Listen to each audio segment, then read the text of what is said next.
There is so much to be said about turkeys. I don't think a person could get all the information they need in a video about turkeys.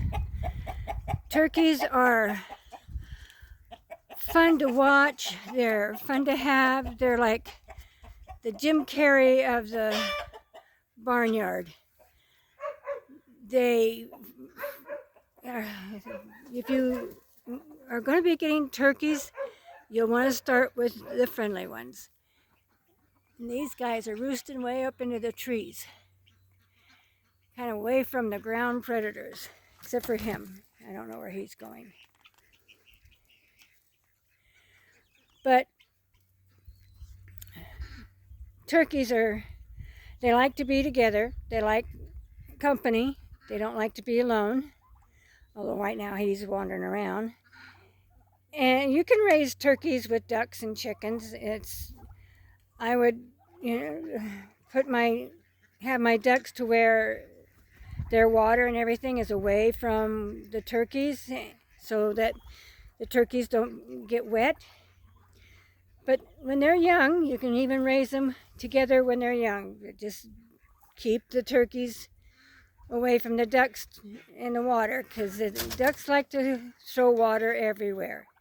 They put their faces in it and blow their noses in it and everything. Now with baby turkeys, they need a lot of protein, a higher protein than your chicks and your regular chickens.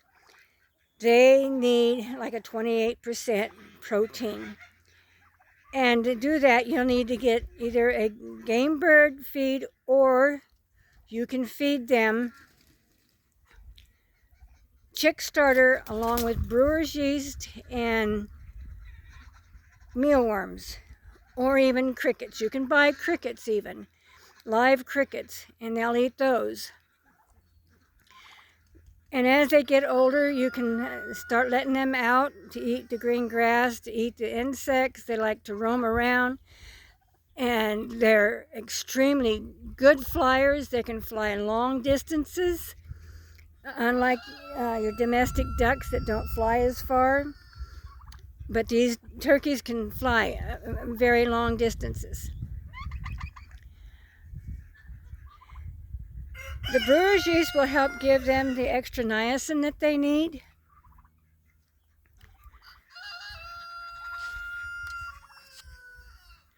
Turkeys are also going to need extra protein as they grow. And even after they're grown, they're going to need the extra protein. You don't want to feed them, the young chicks, you don't want to feed them any layer crumble or any pellet or whatever, due to the fact that it has a lot of calcium in it.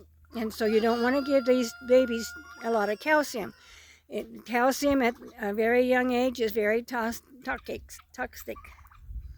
Now I get my tongue off my eye teeth and I can see what I'm saying.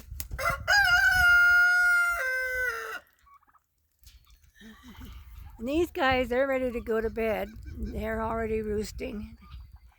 There's a couple of them. I think there's another turkey up here. There's another one there.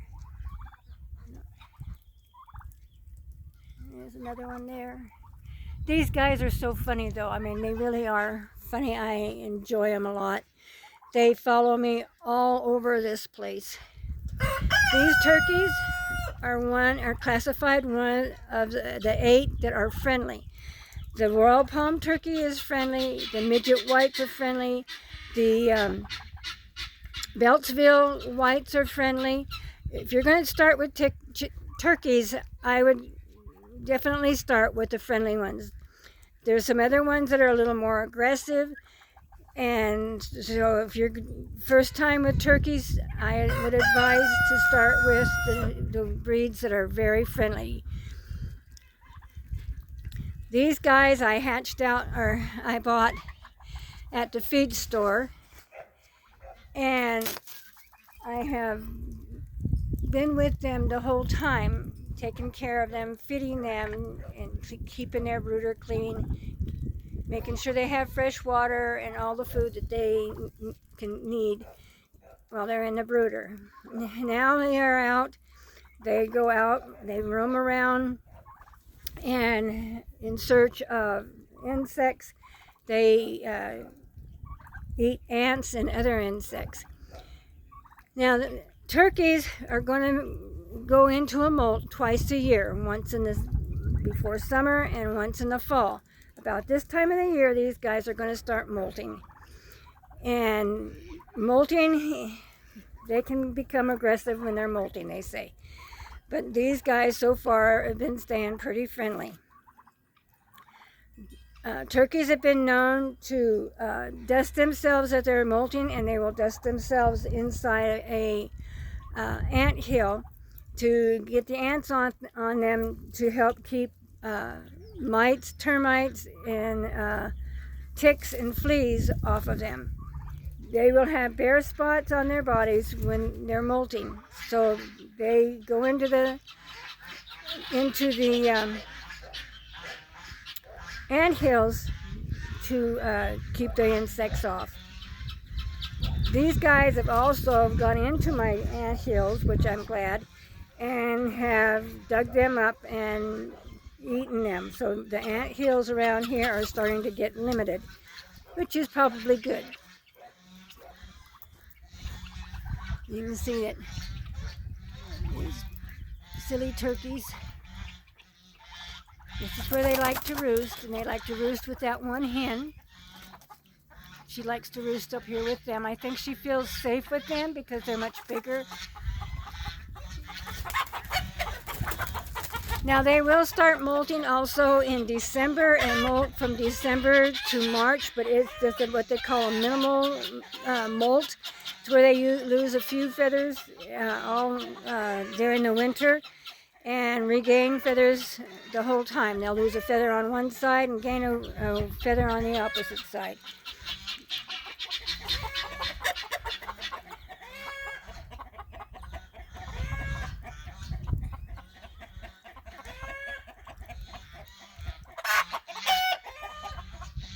Now, if you're going to keep your turkeys in a pen, it would be, best to be sure and give them plenty of clean water. Don't let their water get green or moldy or don't let their water get green with algae. Keep it clean. And also you can feed them aloe vera. Aloe vera will also help when they're young chicks, will also help keep the coccidiosis away. Oregano will also help keep the avian flu away. I feed these birds that. I give them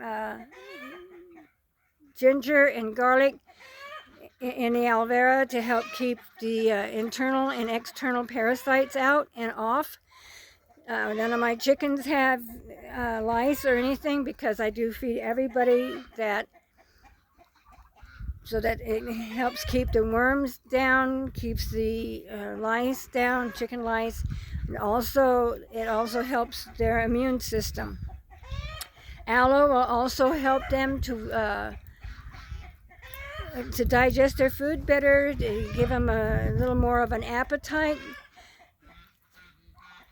so they'll grow good. If you want your other turkeys to grow much faster, aloe vera is a good thing to give them to help them grow much faster.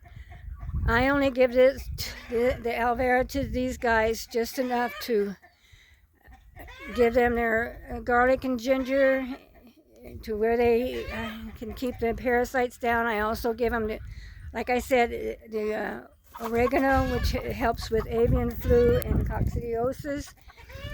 I also give these guys sage and lavender. I put lavender in their roosts and stuff. Of course, these guys don't roost inside. They roost outside. They'd rather roost way up high in these trees. They probably know something I don't. And that hen just keeps getting higher and higher. So they're up high enough to where except for a mountain lion could climb this tree, and a bobcat could climb this tree and get out. But some of them are getting way out on the outer limbs. So, and we do have a lot of predators here. We even have wolves here now.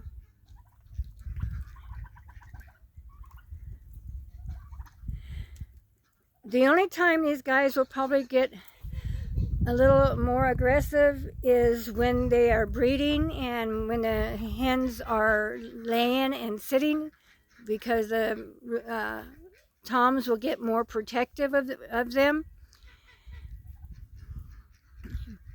But if you keep close to them, like these guys, like I say, they follow me everywhere I go. I can pet them. They come up, they'll eat out on my hand.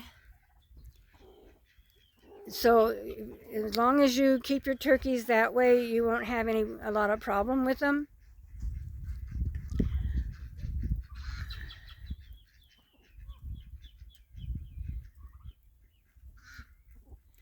There is so much more to say about these turkeys, but please subscribe. Please push the notification bell. Please make a comment, like or not like the video. And have questions, you can ask questions. I will answer your questions. And I know I have a lot more to say about these turkeys, but I'll make another video later as they're molting. I'll start making a video about that. So please subscribe, push the notification bell, make a comment, push the like or not like button, and we will catch you on the flip side.